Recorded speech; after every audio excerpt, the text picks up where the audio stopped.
Hello everybody, Brad the Guitologist here. Enjoy the video. Hey y'all, it's Shed Post Friday. Excellent! Hello boys and girls, Brad the Guitologist here. It's time for Shitpost Friday.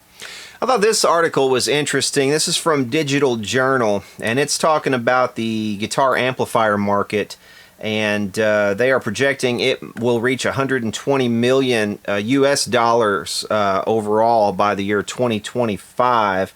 It's kind of confusing because at the end of this article they actually say the guitar amplifier market was valued at 120 million in 2017 and is projected to reach 120 million by 2020. It's just a stupid typo, but I think I get what they were trying to say here. Basically, the amplifier market is going up. I can't take all the credit. To what do they attribute a lot of this growth? Well, a lot of it they attribute to the growing of Western culture and influence in developing nations like India and China.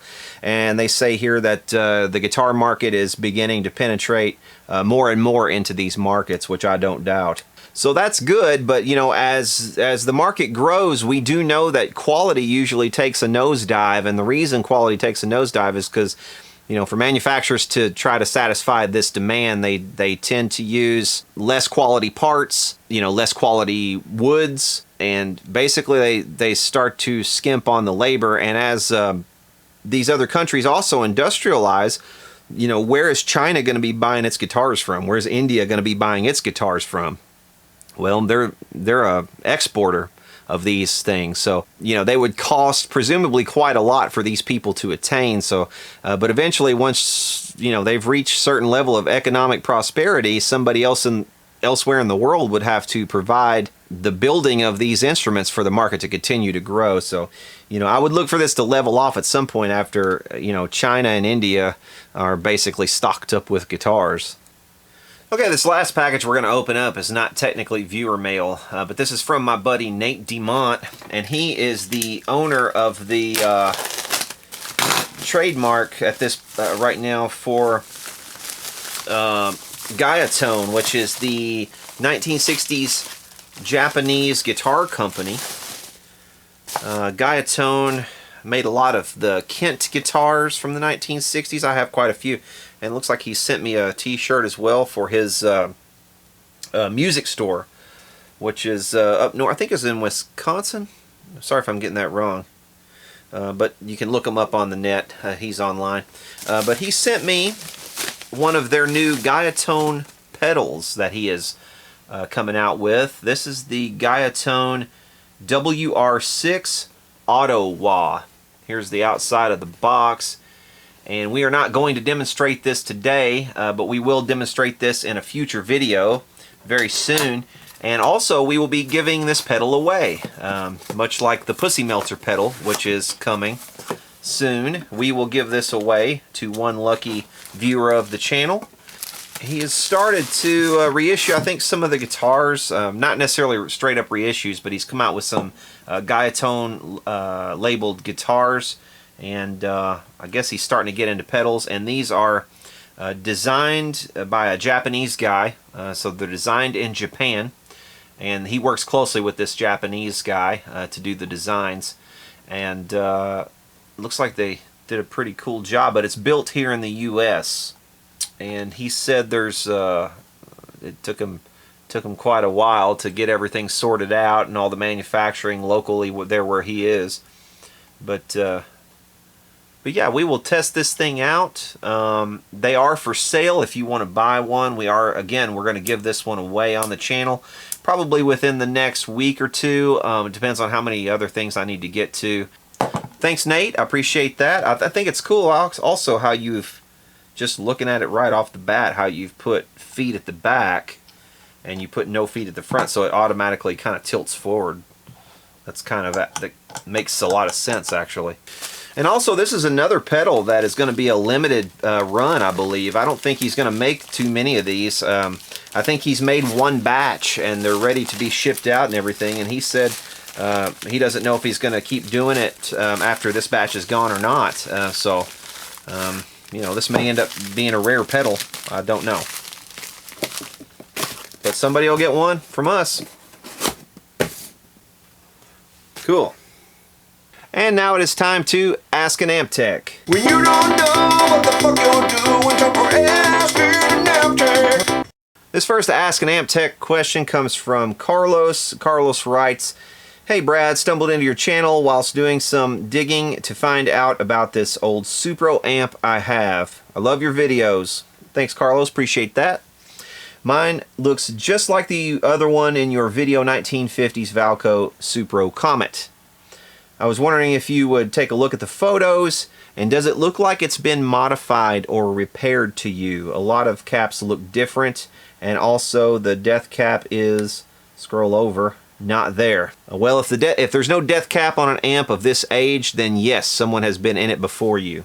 And yes, looking at your photographs just right away, I can already tell that this thing has been worked on. You can see, well, there's a mishmash of different capacitors in here for one, and you were right about that. I see a brown Mallory over here on one side. I see a red Sangamo right there in the middle. Neither one of those are likely correct for the original period for this amp.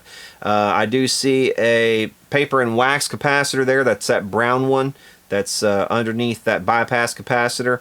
That one is probably an original capacitor. The Sangamo is not original, and you can tell that by looking at the way that it's soldered in right there. You can see that it was J-hooked in to an existing lead, so that's not factory. Also, the Mallory, that brown Mallory, is from a slightly later era, so that is not correct for this era. I think that probably appeared, if I'm not mistaken, around the late 50s or early 60s.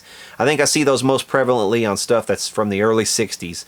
But also that bypass capacitor is just a big standout to me. It jumps right out and says, yeah, this thing has been worked on before. So no, this is not 100% original. And if I were you, in all honesty, I would get in here and replace all of these signal caps. That brown Mallory, the red Sangamo, and the brown paper and wax capacitor, because if you don't get some known good capacitors in there, man, you could have all sorts of problems. You wouldn't know it.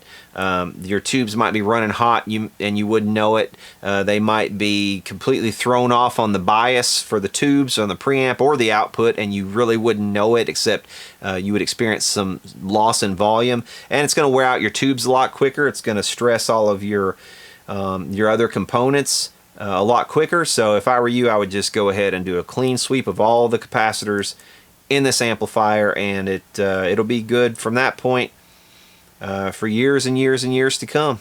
So good luck. Okay, this next question comes from Peter, and Peter says, "Hi Brad, loyal viewer here, love your videos and marvel at your knowledge of electronics." Appreciate that, Peter. Thanks for watching, man.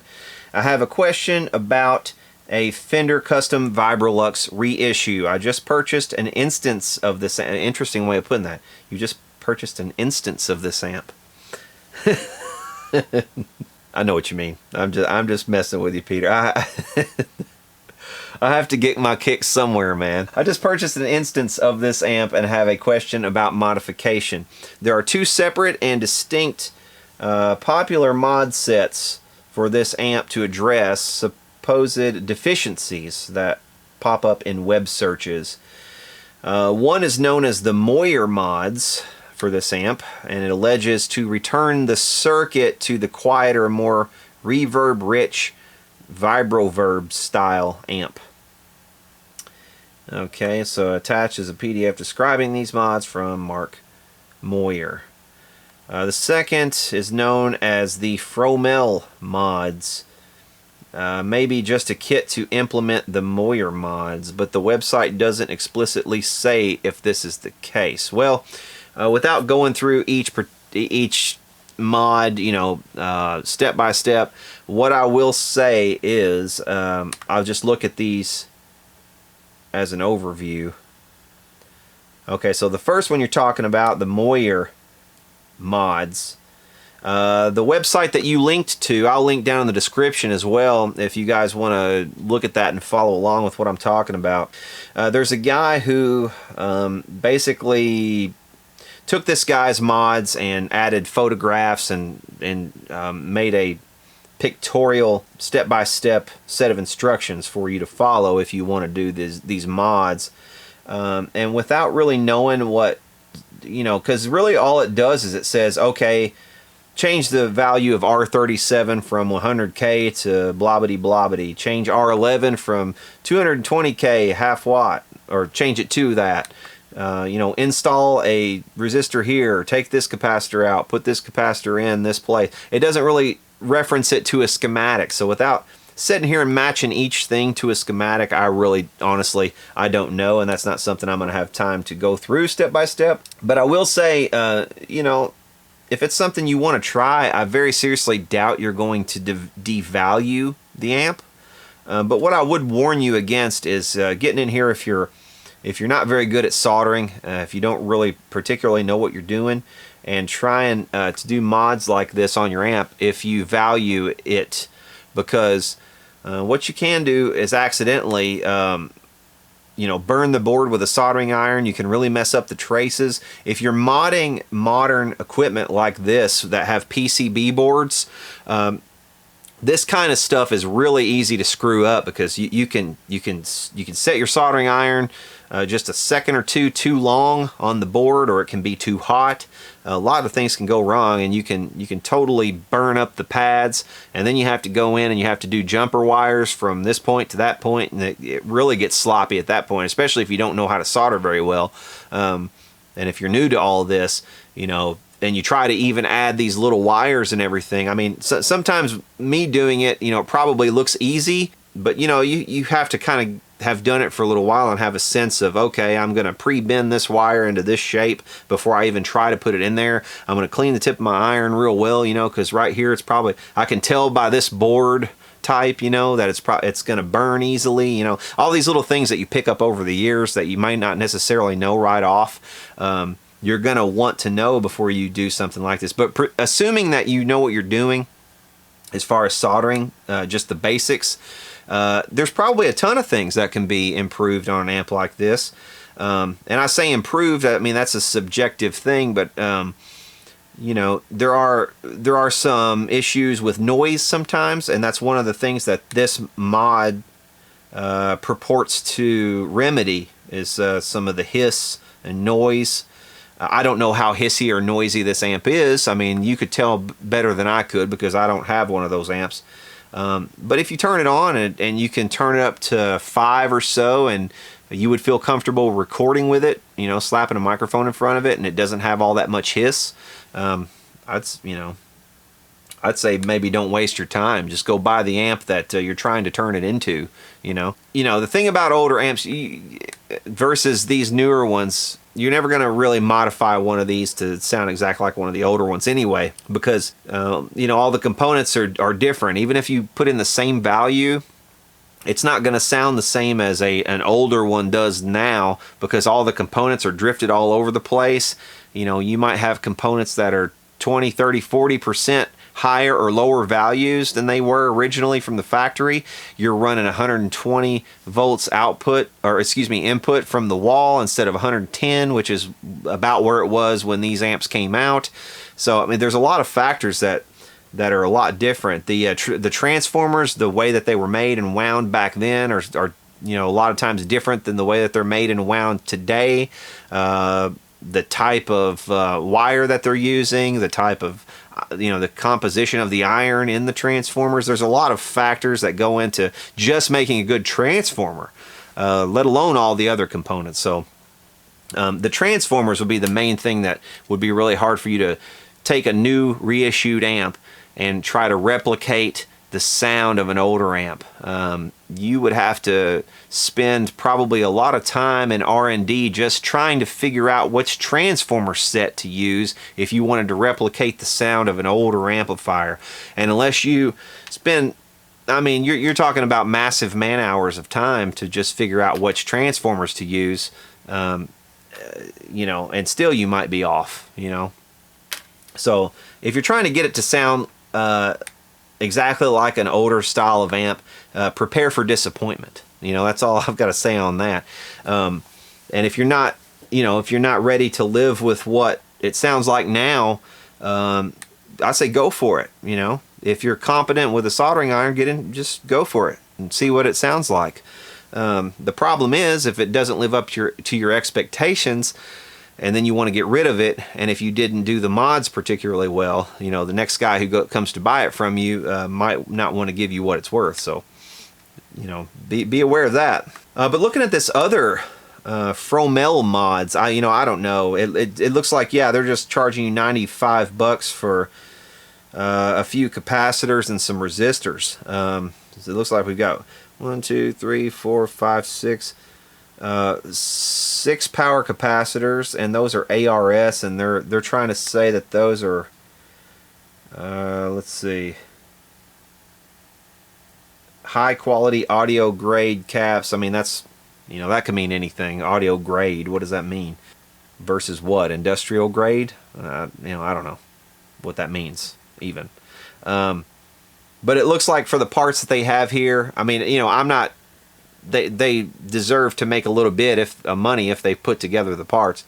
But I would say for what the parts are, for what's here, you could probably spend about you know, $30 or $40 less and get the same parts. Just guessing from what's there. I mean, the resistors are nothing. I mean, that's basically a few pennies, not pennies, but you know, a couple dollars.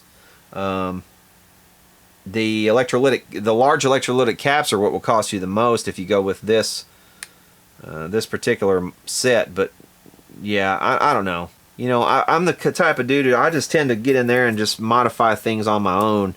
I have no particular experience with this, you know, with these mods. And if I were to get this amplifier, if someone were to send me a Vibrolux reverb to modify, I would probably just look at the schematic and say, okay, what do I want to do to this amp? I wouldn't even look up this stuff. You know, I might look it up just to out of curiosity to see what other people had done, but that doesn't mean I would necessarily follow everything that they had done. So I don't know, man, to each his own.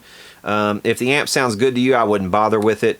If you think there's room for improvement, then why not? You know, follow the step-by-step instructions of that first little article that you linked, and you know, maybe it'll sound great. I don't know. Good luck. And finally, you might remember Asle or Asle. I'm sorry if I'm not pronouncing your name correctly. Hopefully I'm one of those two. I got it right. You might remember him from his question last week, or last week before last, about the Vingtor amplifier, which was an amplifier from Norway. Well, I asked him to shoot a quick video of this amplifier just to kind of document it, because I was really curious about what this thing might look like, and this is what he sent me. This video is made by request from Brad the GUITOLOGIST. This is a Vingtor K6 rock model built in Norway in around 1963, I think. Rather clean looking front, with a few scratches here and there, but otherwise in rather good condition. One thing I'll say already, I love the styling of this thing. I love how the grill kind of wraps, you know, all the way around. 3 sides, you know, the front and then the 2 sides. You have grill cloth. It's kind of cool. It reminds me of some of the 1950s Danelectros from over here. The grill cloth is a little worn on the side, on the corner. And here is the back side. Here is the control panel, 2 jack inputs on the top, and phono inputs on the side. Tremolo on, off, and speed knob on the top, volume knob on the middle, and a tone knob and on-off switch on the bottom. And there's also a voltage selector from 110 and up to 240 volts. Interesting that this thing has a voltage selector. None of those is 120, so I guess you would probably want to put it on 110 if you were bringing it into this country. 130 would probably work as well. It'd just run a little bit cooler. There's a hole in the bottom. I'm not sure why. It could have been a pilot light sometime.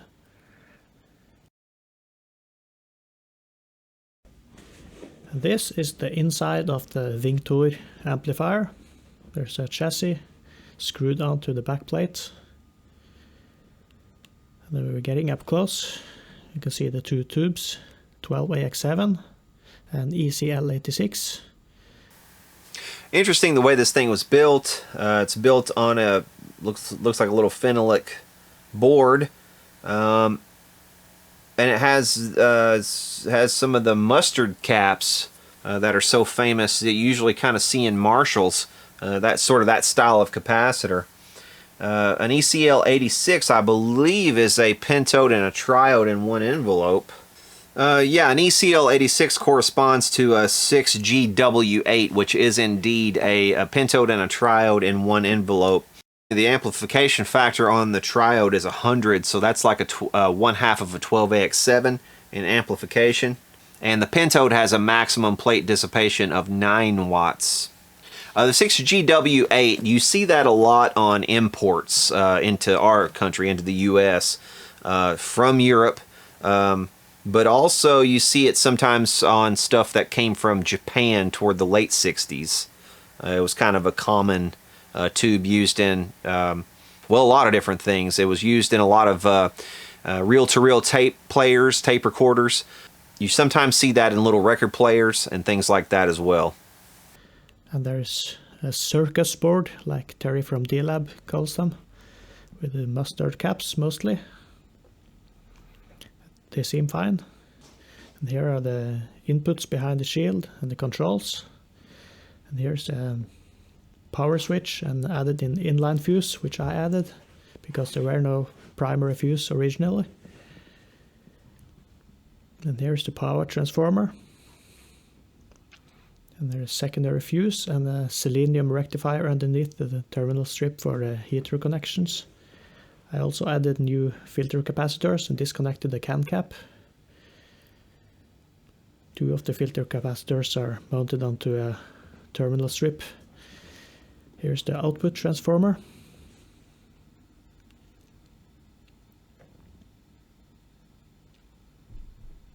And here are 2 weird capacitors. They're not like the other mustard caps.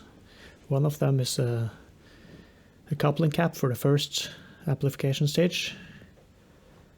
Seems to be a color code like red, yellow, black, or I'm not sure. Brad, can you help me? What the heck are these caps?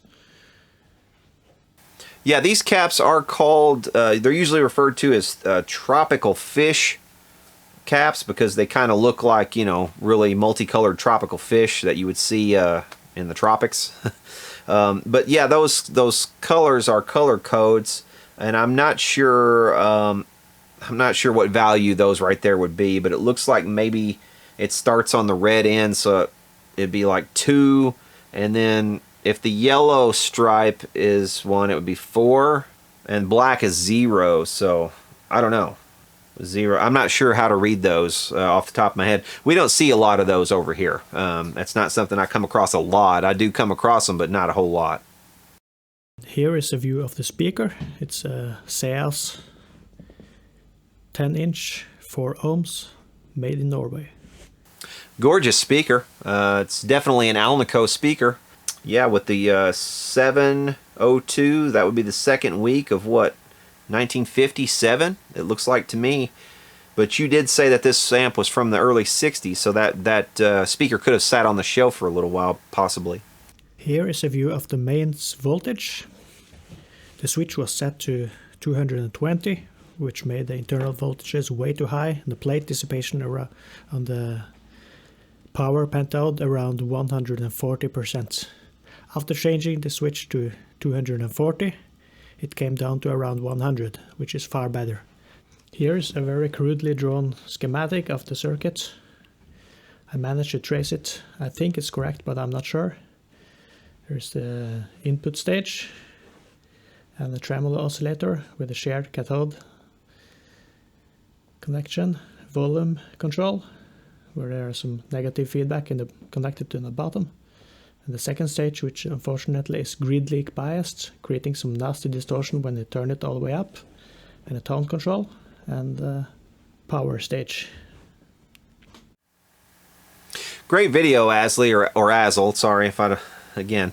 But great video. You definitely have a future on YouTube, man. You should make more videos and put more stuff up.